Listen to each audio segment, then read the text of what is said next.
As we continue lockdown, we are now beginning to see changes to the way we work being implemented and likely to be here for the long term. While some of these changes have been challenging, changing attitudes to compliance and adoption rates of technology are also presenting some glimmers of hope for positive longer term change. In this episode, we discuss just that. Hello, and welcome to another episode of VCTV. I'm Ross Laurie, and as usual, I'm joined by my co-founders, Richie Badewood and Christian Bergen. In this episode, we're looking at some of the challenges and opportunities that have emerged following the pandemic with regard to the financial advice sector. And who better to interview than Ian McKenna? Ian set up FTRC back in 1995, before the term fintech was even invented. They specialise in the analysis of UK advice technology and how it can be used to improve relationships between advisors and their clients. More recently, Ian's been focusing on the evolution of digital financial advice around the world and launched digitalwealthinsights.com and advisorsoftware.com. Ian's very much the go-to man when it comes to financial advice technology.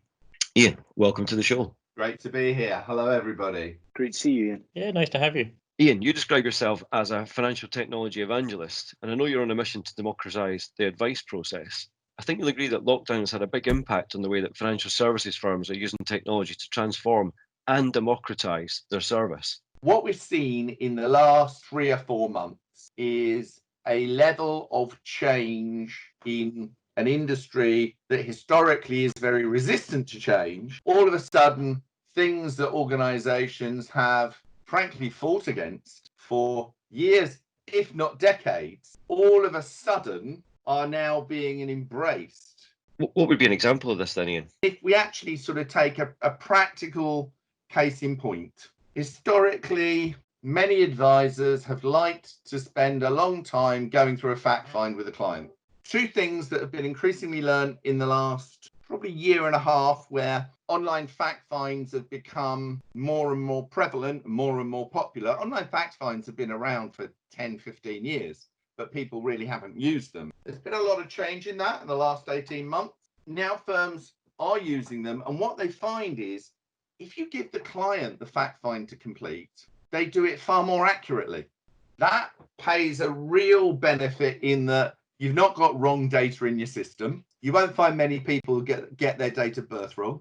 You won't find people misspell their name. You won't find people get their postcode wrong, national insurance number, etc. But also, clients will fully complete a fact find because it's all information that they know. If you're an advisor and you're trying to get through a fact find process with a client, but they don't want to sit and answer 101 questions from you before you can give them something meaningful. They came to you for advice, not to answer 101 questions. Yeah. So if you can get that, by definition, you're just going to capture what you need rather than everything. The problem with that is if you've only captured what you need, then when you want to execute a transaction straight through processing, half the data you need is missing. But if you'd let the client complete the fact find in the first place, all of that data is there. Therefore, you are far more able to proceed with a straight through transaction. You have better client data, more accurate client data. One of the main concerns also amongst advisors, it's like, I'd love to do all this electronic stuff, but I don't know how up to date my client data is. So Ian, by enabling clients to fill in their own fact finds, or better still, embrace open banking and open finance systems, it looks like advisors are seeing the onboarding process speed up significantly.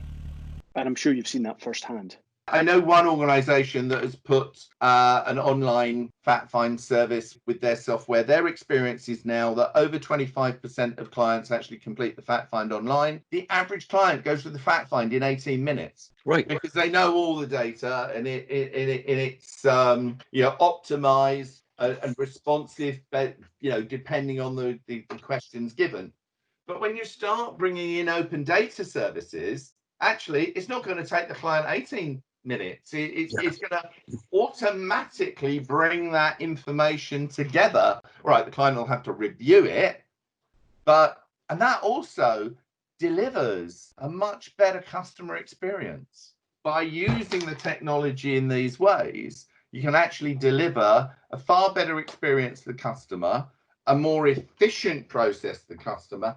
These things also identify the opportunity so that The advisor's got a fully completed and populated fact find, even down to income and expenditure statement, before they even sit down with the client. So the advisor actually has the opportunity to analyze the information in advance and demonstrate that they've actually studied the client's circumstance. So this is a massive saving of time for advisors, isn't it? And it's a technology revolution that we've seen accelerated during COVID. We've certainly seen at least 3, more likely 5, in some instances more than that, years change in just a handful of months. Yeah. You know, necessity is an amazing driver. You know, when it's the only way to do things, all of a sudden it's like, yeah, let's embrace that.